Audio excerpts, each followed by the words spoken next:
The old space station creaked and groaned as another ship docked at Bay 7. Taman wiped the grease from his hands with a dirty rag and looked up from the engine he was fixing.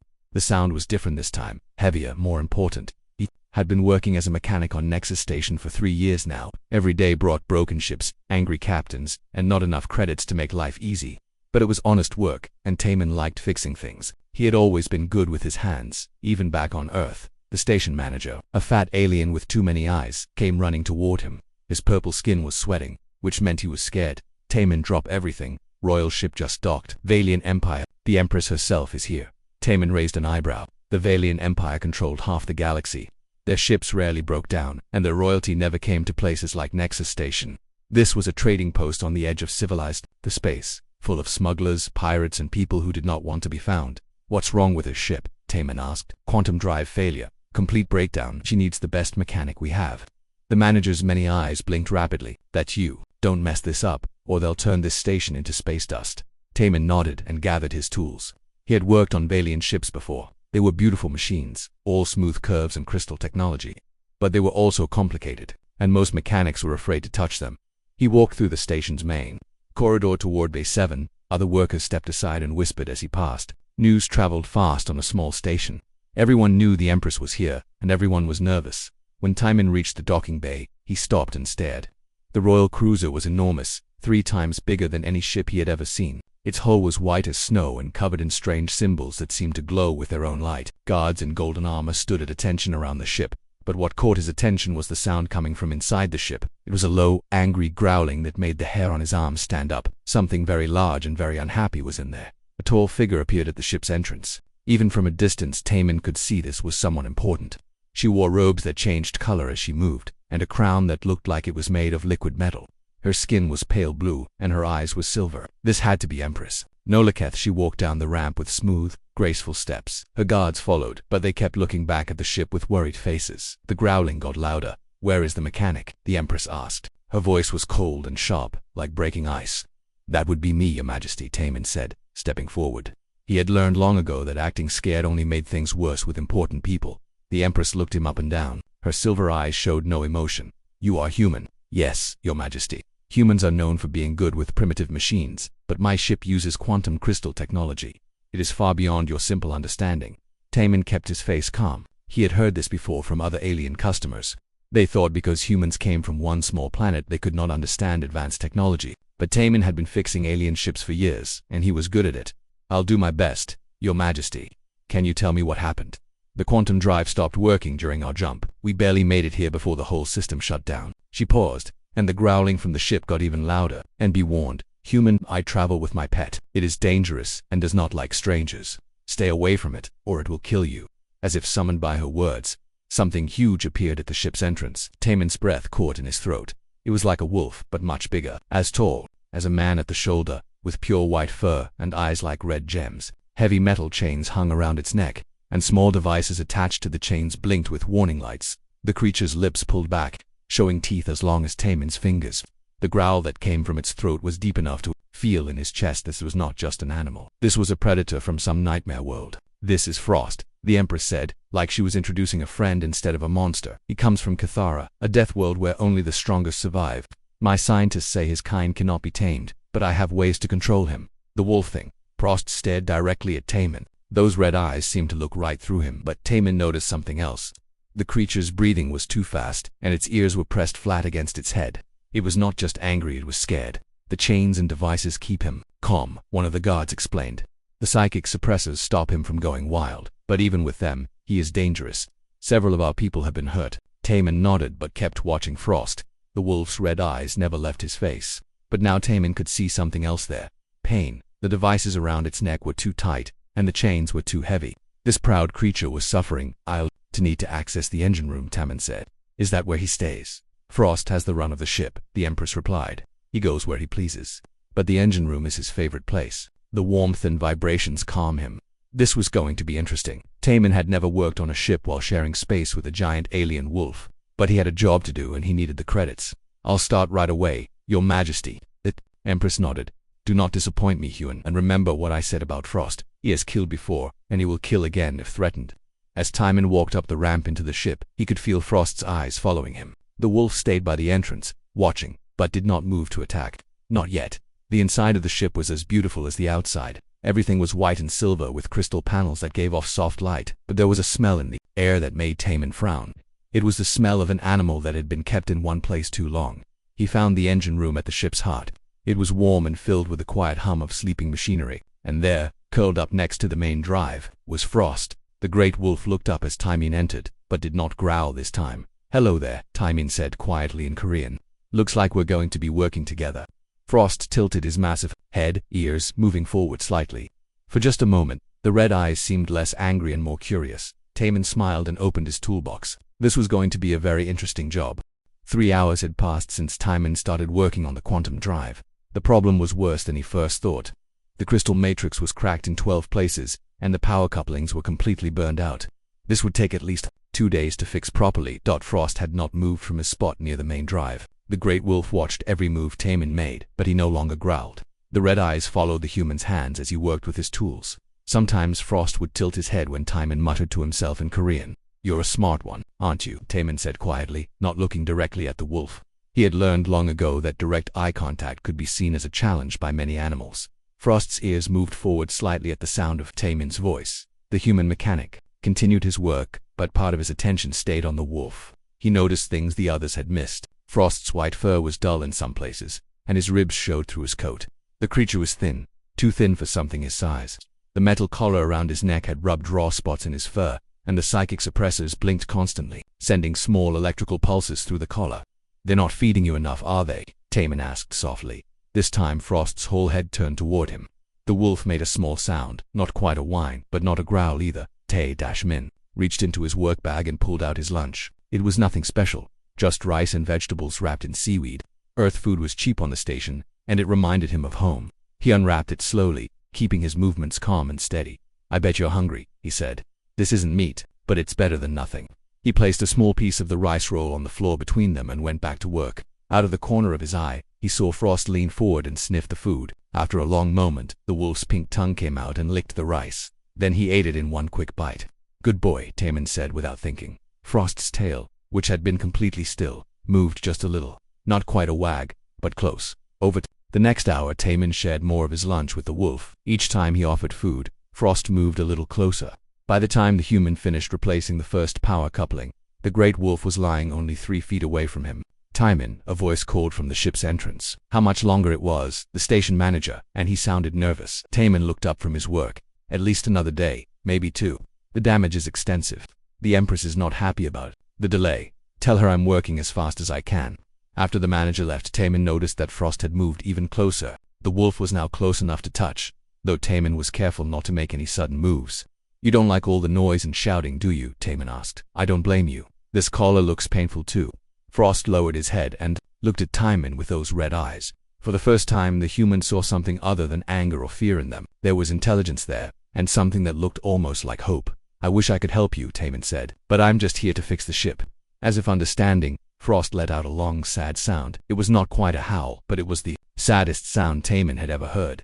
The next morning, Taemin returned to the ship early. He brought extra food this time, in a small water bottle. The guards let him pass without question. They were used to him now, and besides, he was the only one who could fix their ship. Frost was waiting for him in the engine room. The wolf's tail actually wagged when he saw Taemin coming. "Good morning, friend," Taemin said in Korean. "Are you ready to help me work today?" He placed the extra food and water near Frost, then started his work. Today he needed to recalibrate the quantum matrix, which meant working very close to where Frost liked to rest. "I need to work right there," Taemin said, pointing to a panel near the wolf. "Would you mind moving?" Frost looked at the panel, then at Taemin. After a moment, the great wolf stood up and moved to a different spot, leaving the work area clear. Tae-min stared in surprise. "Did you understand me?" Frost tilted his head and made a soft sound. "Sit," Taemin said in Korean, making a downward gesture with his hand. Frost sat. "Stay," Taemin said, holding up his palm. Frost stayed exactly where he was. "Incredible," Taemin whispered. "You're not just smart, you're learning." For the rest of the day, Taemin worked on the ship while teaching Frost simple commands in Korean. The wolf learned quickly, almost eagerly. Sit, stay, come, lie down. By evening, Frost was following basic instructions perfectly, but what surprised Taemin most was how gentle the great wolf was. When Frost walked near him, the creature was careful not to bump into him. When Taemin dropped a tool, Frost would pick it up carefully in his teeth and bring it back. "You're not a monster at all," Taemin said. scratching behind Frost's ears. The wolf closed his eyes and leaned into the touch. You're just lonely and scared. That evening, as Timon prepared to leave the ship, Frost followed him to the entrance. The wolf sat down and whined softly when he realized Timon was leaving. I'll be back tomorrow, Timon promised. We still have work to do. Unknown to Timon, Empress Nolokith had been watching from the shadows. She had come to check on the repairs and found something impossible. Her savage, untamable beast was sitting calmly, taking orders from a human. The Empress retreated to her quarters, her mind racing. Frost had been with her for 5 years. In all that time, he had never obeyed anyone. He had bitten guards, destroyed furniture, and required constant sedation. The psychic suppressors were the only thing that kept him from killing everyone on the ship. Yet here was this simple human mechanic, giving commands to Frost like he was a trained pet. It was impossible. Humans had no psychic abilities. They had no advanced technology. They were considered one of the most primitive species in the galaxy. So how was Timon doing what her best animal handlers could not? The Empress called for her advisor. K'Xul, the tall, thin alien, appeared within minutes. I want you to watch the human, she ordered. Use the ship's sensors to record everything he does with Frost. I want to know what technology he's using. Technology, Your Majesty. He must be using some kind of device to control Frost, some hidden human technology we don't know about. Find it. K'Xul bowed. As you command, Your Majesty. But as he left to begin his surveillance, the advisor wondered if his Empress was wrong. He had seen the recordings from the engine room. The human used no devices, no tools except what was needed for the repairs. He simply talked to Frost like the wolf was a friend, and somehow, that seemed to be enough. On the third day, Timon finished the last repair. The quantum drive hummed with perfect harmony, and all the ship's systems showed green lights. He had done good work, and he felt proud of it. Frost sat nearby, watching him pack his tools. The great wolf had stayed close to Timon for the past 2 days, learning more commands and even playing simple games. Timon had taught him to fetch tools and to stay quiet during delicate work. In return, Frost had become the gentlest giant Timon had ever met. Well, friend, Timon said sadly, looks like this is goodbye. Your ship is fixed. Frost whined and pushed his massive head against Timon's hand. The wolf clearly did not want him to leave. I know, Timon said, scratching behind Frost's ears. I'll miss you too. He stood up and walked toward the engine room exit. Behind him, Frost made a sound of distress. When Timon looked back, the wolf was trying to follow, but the chains around his neck caught on a piece of equipment. Frost pulled against them, but they held him back. I'm sorry, Timon whispered. I wish things were different. He left the engine room and walked through the ship's corridors. At the main entrance, Empress Nolokith was waiting for him. Her silver eyes were cold as ice, and her advisor K'Xul stood beside her with a datapad in his hands. Mechanic, the Empress said. My ship is repaired. Yes, Your Majesty. All systems are working perfectly. You can leave whenever you're ready. Good. She paused, studying his face. I have been watching you work with my pet. Timon kept his expression neutral. I tried to stay out of his way, as you instructed, yet my sensors show something interesting. Frost has been following your commands, sitting when you tell him to sit, staying when you tell him to stay. Her voice was dangerous now. How is this possible? I don't know what you mean. Your Majesty, do not lie to me, human. The Empress stepped closer. My beast has never obeyed anyone. He is wild, savage, untamable. Yet you control him somehow. What technology are you using? What device? Timon realized he was in trouble. He could see suspicion and anger in the Empress's eyes. I'm not using any technology, Your Majesty. I just treated him kindly. The Empress laughed, but it was not a happy sound.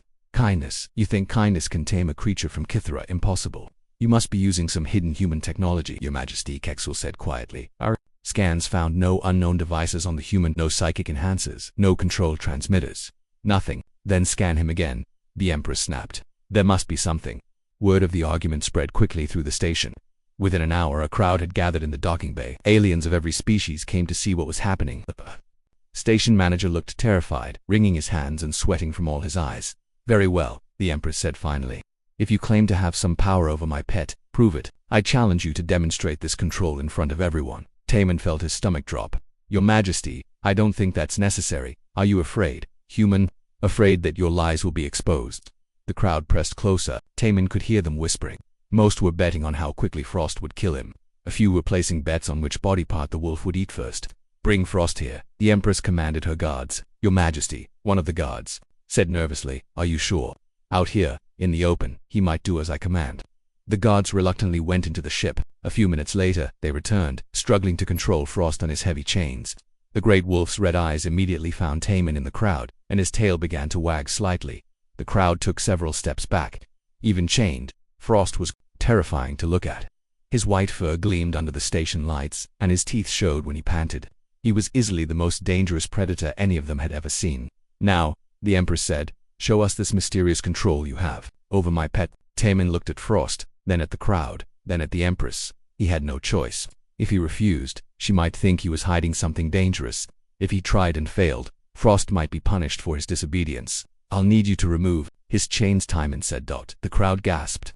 Several aliens started backing toward the exits. "Absolutely not," the Empress said. "That would be suicide." "Then how can I show you anything? He can barely move with all that metal on him." The Empress considered this. Finally, she nodded to her guards. "Remove the chains, but keep the psychic suppressors active, and have your weapons ready." The guards very carefully unlocked Frost's chains. The moment he was free, the great wolf bounded over to Taemin, his tail wagging like a giant white flag. He sat down in front of the human and looked up at him expectantly. The crowd was completely silent. This was not what they had expected. "Anyom," Shingu Taemin said softly in Korean. "Hello, friend." Frost's ears perked up and he made a happy, whining sound. "Sit," Taemin said, making the hand gesture he had taught the wolf. Frost was already sitting, but he straightened up and held the position perfectly. "Stay," Taemin said, holding up his palm. He walked 10 steps away from Frost. The wolf remained exactly where he was, even though every instinct probably told him to follow. "Come," Taemin called. Frost immediately ran to him and sat down again, looking proud of himself. "Good boy," Taemin said, patting the wolf's huge head. The silence in the docking bay was complete. Then, slowly, whispers began to spread through the crowd. Aliens who had expected to see a human torn apart were instead watching a perfect display of training and obedience. "Lie down," Taemin said. Frost lowered himself to the floor, resting his massive head on his paws. "Roll over." Frost rolled onto his back, showing his belly in a gesture of complete trust. The Empress stared in shock. Her mouth was open, and her silver eyes were wide with disbelief. This could not be happening. Humans were primitive. They had no advanced knowledge of animal psychology. They should not be able to do what she was seeing. "Protect," Taemin said, pointing at the Empress. Frost immediately got up and moved to stand between Taemin and the Empress. He did not growl or show aggression, but his position was clear. He was ready to defend if necessary. "Enough," the Empress shouted. "This is impossible. There must be some trick." But even as she spoke, she could see the truth. There was no trick, no hidden technology. The human had somehow formed a bond with her untamable beast using nothing but patience and kindness. It was the most shocking thing she had ever witnessed, and it changed everything she thought she knew about humans. "Frost," Taemin said gently. "Come back." The great wolf immediately returned to Taemin's side and sat down, looking happy and relaxed. The crowd began to murmur louder now. They had all seen it happen, but none of them could explain it. How had a simple human mechanic accomplished what the entire Valian Empire could not? The Empress looked at Taemin with new eyes. Perhaps there was more to humans than she had thought. Perhaps there were things her advanced civilization had forgotten in their pursuit of technology and power. But accepting that would mean admitting her empire might be wrong about many things, and that was a thought too dangerous to consider for now. The crowd slowly began to leave the docking bay, still whispering about what they had seen. But Empress Nolikith remained, staring at Taemin and Frost with confusion and anger. Her perfect understanding of the universe had just been shattered by a simple human mechanic. "You will come with me," she commanded. "I must know how you did this." Taemin wanted to refuse, but arguing with an empress was not wise. He followed her into the ship, with Frost walking calmly beside him. The wolf seemed happier now that his chains were gone, though the psychic suppressor collar still blinked around his neck. The Empress led them to her private meeting room, a beautiful space with crystal walls and floating chairs. Kexel was already there, along with 3 other advisors. They all stared at Frost in amazement. The great wolf, instead of pacing and growling as he usually did, simply lay down next to Taemin's chair. "Explain," the Empress demanded. "What technology did you use? What psychic enhancement? What biological modification?" "I didn't use any of those things, Your Majesty. Impossible. No one can control a Kithrin death wolf without advanced technology. My scientists have tried for years." Taemin looked around the room at all the suspicious faces. "May I ask what methods your scientists used?" "Every method known to civilized species," Kexel answered. "Psychic domination, fear conditioning, neural implants, chemical sedation, physical restraint systems." "But did anyone try just being nice to him?" The room fell silent. The Empress blinked her silver eyes slowly. "Nice, yes. Treating him with respect, giving him food when he was hungry, speaking to him gently, showing him kindness." "Kindness," the Empress repeated the word like it was poison. "You expect me to believe that kindness can control a savage beast?" "Not control, Your Majesty. Partnership." "Frost doesn't obey me because he fears me. He obeys because he trusts me." One of the advisors, a tall alien with green skin, laughed harshly. "Trust? From a mindless animal? Humans truly are primitive if they believe such nonsense. Taman felt a flash of anger, but he kept his voice calm. Frost isn't mindless, he's intelligent, lonely, and in pain. Look at him. Everyone looked at the great wolf. Frost was indeed watching the conversation, his red eyes moving from speaker to speaker like he was following along. On my planet, Taman continued, humans have worked with wolves for thousands of years, not as masters and slaves, but as partners. We hunt together, live together, protect each other. It's called friendship. Friendship, the Empress said, slowly, with animals, with companions. Frost is not just an animal. He is a thinking, feeling being who has been treated badly for so long that he forgot how to trust. I just reminded him. The Empress stood up and began pacing. This is impossible. My empire has ruled the galaxy for centuries. We have conquered 1,000 worlds. We understand the nature of power, of control. Yet you claim we are wrong about everything. Not wrong about everything, Your Majesty, but maybe wrong about this. Show me, she demanded suddenly. If this friendship is real, prove it. Make him do something no amount of technology could achieve. Taman thought for a moment. Then he looked at Frost and spoke in Korean. Chingu, your collar hurts, doesn't it? Show them. Frost stood up and walked to the Empress. Instead of the aggressive posture everyone expected, he sat down in front of her and tilted his head, exposing the raw, infected skin under his collar. The Empress took a step back, but Frost did not move. He simply sat there, showing her his wounds. He's asking for help, Taman said quietly, not demanding, not threatening, asking. Kexel pulled out a scanner and examined Frost's neck. The tissue damage is extensive, Your Majesty. The collar has been causing constant pain, but the psychic suppressors are necessary, the Empress said. Without them, he becomes violent. Have you tried turning them off since he's been with me? Of course not. That would be suicide. Would it? Frost, lie down and show them you're calm. Frost immediately lay down and rolled onto his side, exposing his belly. In the wild, this was the ultimate sign of trust and submission. Turn off the suppressors, Taman said. Just for a moment. Absolutely not. Your Majesty, Kexel said, quietly, the human may be right. Our methods have clearly failed. Perhaps we should try his approach. The Empress looked around the room. All her advisors were watching her, waiting for her decision. She was an empress who had never been wrong, who ruled through strength and fear. But what if there was another way? Very well, she said finally. But at the first sign of aggression, we activate the suppressors immediately. Kexel pressed a control on his device. The lights on Frost's collar stopped blinking. Everyone held their breath. This was the moment when the savage beast would show his true nature, when the human's claims would be proven false. Frost opened his eyes, looked around the room, and yawned. Then he closed his eyes again and went to sleep. Impossible, whispered one of the advisors. The Empress stared at the sleeping wolf for a long moment. Then she looked at Taman with new eyes. How long have you known this would work? I didn't know for sure, but Frost reminded me of dogs back on Earth. They respond better to love than fear. Love, the Empress said the word like she was testing how it felt in her mouth. Yes, Your Majesty, it's not weakness, it's strength. When someone trusts you completely, they'll do anything for you. Not because they have to, but because they want to. And you believe this. Love is more powerful than our technology. For some things, yes, you can force someone to obey through fear, but they'll turn on you the moment they get a chance. But if they love you, they'll protect you even when it costs them everything. The Empress sat down heavily in her floating chair. Everything she had been taught, everything her empire believed, was being challenged by a simple human with dirty hands and kind eyes. This changes nothing, she said finally, but her voice lacked conviction. One example does not prove a theory. Maybe not, Taman agreed, but it's a start. He stood up and bowed politely. If you'll excuse me, Your Majesty, I should return to my work. Wait, the Empress said as he reached the door. What would you do if Frost was yours? Taman looked back at the sleeping wolf. I'd take off that collar, give him real food, and let him choose where he wants to be. A true friend doesn't need chains. After Taman left, the room was quiet except for Frost's gentle breathing. The great wolf slept peacefully without his psychic suppressors, without his chains, without any of the control methods the Empire thought necessary. Your Majesty, Kexel said softly, what if the human is right? What if we've been wrong about many things? The Empress did not answer immediately. She was thinking about her vast empire built on conquest and control. She was thinking about the millions of beings who served her through fear rather than love. She was thinking about what it might mean if there was a better way.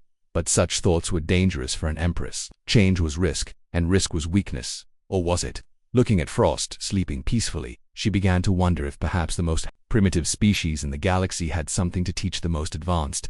The next morning, Taman was working on a cargo hauler when the station manager came running again. His purple skin was sweating even more than usual, and his many eyes were wide with panic. The Empress wants to see you again, he gasped. Right now. She's in a very strange mood. Taman wiped his hands and gathered his tools. He had been expecting this. People like the Empress did not give up easily when their beliefs were challenged. She would want to test his claims more thoroughly. When he arrived at the royal ship, he found a different scene than before. The docking bay was filled with Imperial guards, all in their golden armor with weapons ready. In the center stood Empress Nolokith, but she looked different now. Her face was hard as stone, and her silver eyes were cold with determination. Frost was there too, still without his chains but wearing the collar. The great wolf saw Timon and his tail began to wag, but something in the air made him nervous. He could sense the tension. "Human," the Empress said formally. "Yesterday you made claims about the power of your primitive emotions. Today I will test those claims properly." "What kind of test, Your Majesty?" "A simple one. You say my pet obeys you through trust and affection. I say any animal will turn savage when its survival is threatened. We shall see who is correct." Timon felt a cold fear in his stomach. "What do you mean?" The Empress smiled, but it was not a kind smile. "Guards, aim your weapons at the human." 20 Imperial guards raised their energy rifles and pointed them at Timon. The weapons hummed with power, ready to fire. The human could feel the heat from the charging coils against his skin. Frost immediately sensed the danger. The great wolf's ears flattened against his head, and a low growl began to build in his throat. His lips pulled back, showing his massive fangs. "Now we see the truth," the Empress said with satisfaction. "When faced with real danger, your pet becomes what he truly is, a savage killer." But Timon was not looking at the weapons, he was watching Frost's body language. The wolf was not preparing to attack randomly. He was positioning himself between Timon and the guards, just as he had been taught. His growl was a warning, not a threat. "You're wrong, Your Majesty," Timon said calmly. "He's not being savage, he's being protective." "Protective?" The Empress laughed harshly. "Look at him, he's about to tear my guards apart." "No," said, "he's about to defend me. There's a difference." To prove his point, Timon spoke to Frost in Korean. "Easy boy, I'm okay, wait." Frost's growl immediately stopped. The wolf remained in his protective position, but the aggressive tension left his body. He was still ready to act if needed, but he was waiting for Timon's command. The guards shifted nervously. They had expected the beast to attack by now, giving them an excuse to fire. Instead, they were facing a creature that was clearly dangerous but completely under control. "Impossible," one of the guards muttered. "He should have attacked already." "Fire a warning shot," the Empress commanded.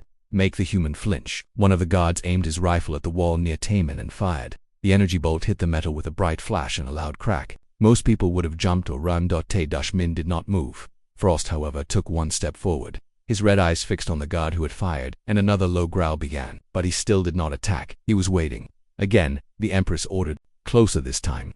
The guard fired another bolt, this one passing just inches from Timon's head. The human felt the heat of it against his cheek, but he remained calm. "Guanchana," Timon said to Frost in Korean. "It's okay." The wolf relaxed slightly but did not move from his protective position. The Empress stared in disbelief. This was not going as planned. Any normal animal would have either run away or attacked by now, but Frost was doing neither.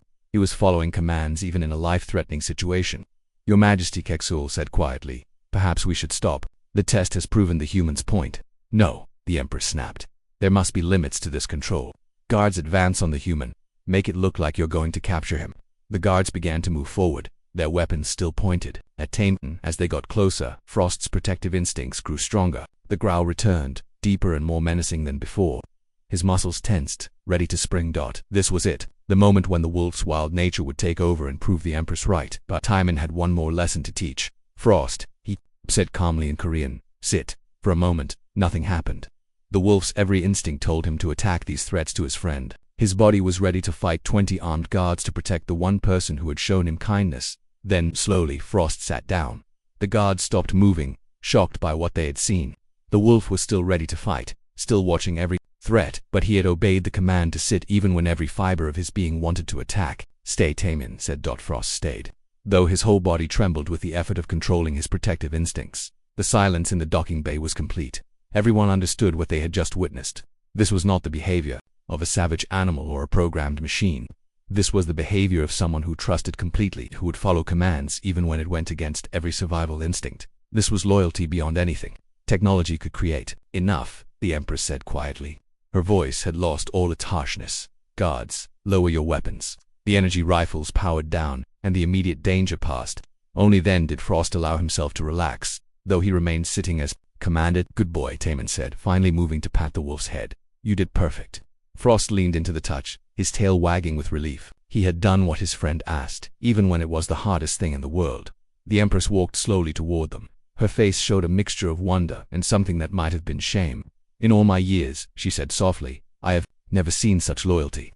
My own guards, who have served me for decades would hesitate to risk their lives for me, but your friend was ready to fight 20 armed soldiers just to protect you. And more importantly, Timon said he was willing not to fight when I asked him not to. That takes even more strength. The Empress nodded slowly. Yes, I see that now. She looked around at her guards, her advisors, her magnificent ship. Tell me, human, in your empire, do people serve their leaders this way? We don't have an empire, Your Majesty, but in our families, in our friendships, yes, when people love each other, they would do anything for each other. Love, she said again, still testing the word. And this love, it is stronger than fear. Timon looked at Frost, who was now lying down but still watching the guards carefully. Fear can make someone obey for a while, but love can make someone obey forever, even when no one is watching. The Empress was quiet for a long time, thinking about what she had learned. Her empire was built on fear and obedience. But what if it could be built on something stronger? What if everything she thought she knew about power was wrong? The most troubling thought of all was this.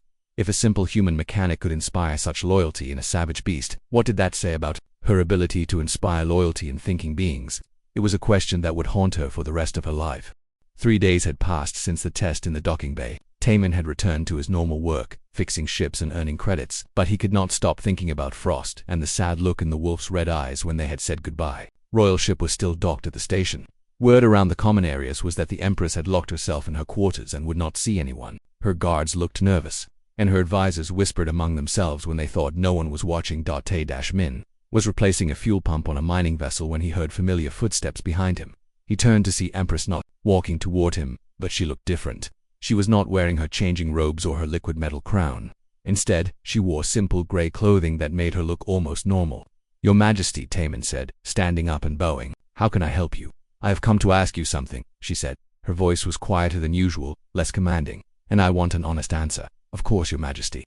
She looked around at the other workers who were trying to pretend we're not listening, not here. Come with me. She led him to an empty conference room in the station's administrative section. When they were alone, she sat down across from him at a simple metal table. For the first time since he had met her, she looked uncertain.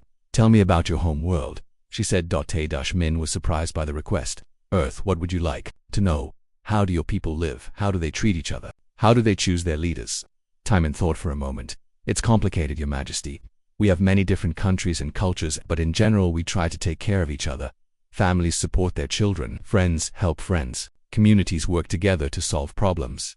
And your leaders, how do they maintain power? They don't maintain power, Your Majesty. They serve for a limited time. Then new leaders are chosen. The Empress looked confused. But how do they ensure obedience? How do they control rebellion? Most of the time they don't need to. People follow leaders they trust and respect. If a leader does a bad job, people choose someone else next time. Choose someone else, she repeated slowly. Just like that. Yes, Your Majesty. It's called democracy. It means people have a voice in how they are governed. The Empress was quiet for a long moment. Then she asked, what about your military, your police? Surely they rule through force. They serve the people, not the other way around. Their job is to protect, not to control. Protect, she said, and Timon could hear the wonder in her voice. Like Frost protects you. Yes, in a way. The Empress put her head in her hands. I have ruled the galaxy for 30 years. I have conquered worlds, commanded fleets, controlled the lives of billions of beings, and I am just now learning that everything I know about leadership is wrong. Tay-Min felt sorry for her. She looked so lost, like someone who had just discovered that everything they believed was a lie. It's not wrong, Your Majesty. It's just different. Your empire has achieved great things. Through fear and force, she said bitterly. My subjects obey me because they are afraid of what will happen if they don't. But they don't love me. They don't trust me. If I disappeared tomorrow, they would celebrate. Maybe it's not too late to change. She looked up at him with her silver eyes. Change an entire empire? Impossible. Not all at once, Timon said. But small steps, like you. We already did with Frost. What do you mean you took off his chains? You turned off the devices that were hurting him. You listened when someone told you there was a better way. The Empress considered this. And what would you suggest I do next? Timon hesitated. Giving advice to an Empress was dangerous, but she seemed genuinely interested in his opinion. Start with the people closest to you, he said. Your guards, your advisors. Ask them what they think instead of just giving orders. Show them that you value their opinions, and if they see this as weakness, some might, at first, but others will see it as strength. It takes courage to admit you might be wrong. The Empress stood up and walked to the window. Outside she could see her royal ship gleaming in the station lights. I have an offer for you, she said without turning around. Come with me. Be my advisor. Teach me these human ways of leadership. Timon was quiet for a moment. It was an incredible offer. to serve an empress, to see the galaxy, to have power and influence beyond anything he had ever imagined. I'm honored, Your Majesty, but I must decline. She turned around, surprise on her face. Decline? Do you understand what I am offering you? Yes, and I'm grateful. But my life is here, fixing ships and helping people in small ways. I'm not the right person to change an empire. Then who is? You are, Your Majesty. You're the only one who can. The Empress stared at him for a long moment. Then, slowly, she smiled. It was the first genuine smile Taman had seen from her. You continue to surprise me. Human, most beings would jump at the chance for power. Power isn't what makes people happy, Your Majesty. Purpose does. That evening, Timon was finishing his work when he heard a familiar sound, a soft whining, like a giant dog asking for attention. He looked up to see Frost standing at the entrance to his workshop. The great wolf was alone, with no guards or chains in sight. Around his neck was a simple leather collar instead of the metal device that had been hurting him. Frost, Taman said in surprise. What are you doing here? The wolf walked over and sat down beside him, just like in the old days. But something was different. Frost looked healthier. His white fur was clean and shining, and his red eyes were bright with intelligence and happiness. Did she let you choose? Taman asked, scratching behind the wolf's ears. Did she ask what you wanted? Frost leaned into the touch and made a contented sound. A few minutes later, Empress Noloketh appeared in the doorway. She was wearing her royal robes again, but her expression was peaceful. He chose to come here, she said. I asked him, as you suggested. I offered him freedom to go anywhere in the galaxy, or to stay with me, or to come to you. He chose you. Taman looked down at Frost, who was now lying across his feet like a giant, warm blanket. And you're okay with that? No, the Empress said honestly. Part of me wants to keep him because he is mine, but a larger part of me understands that love means letting someone choose their own path. She walked into the workshop and looked around, at the simple tools and the half-repaired machines. I am leaving tomorrow, she said. My empire needs me, and I have much work to do. But before I go, I wanted to thank you. For what, Your Majesty?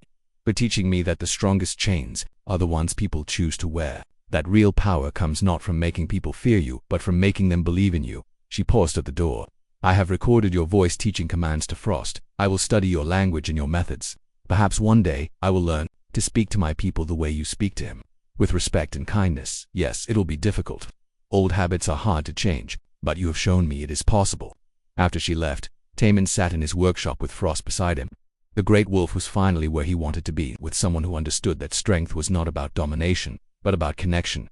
In the weeks that followed, stories began to reach the station about changes in the Valian Empire. The Empress had begun holding councils where her subjects could speak freely. She had reduced the military presence on several worlds. She had even freed some political prisoners, asking only that they help her build a better government. Not everyone welcomed these changes. Some saw them as weakness and tried to rebel, but others, inspired by their Empress's new approach, began to support her in ways she had never experienced before. It would take time. Changing an empire was harder than training a wolf, but the Empress had learned the most important lesson, that true loyalty could not be forced, only earned. And far away on a small space station, a human mechanic continued his simple work, knowing that sometimes the smallest acts of kindness could change the entire galaxy. Frost seemed to understand this too. The great wolf had found his purpose as well, not as a weapon or a symbol of power, but as a friend and companion to someone who valued him for who he was. In the end, that was the greatest victory of all.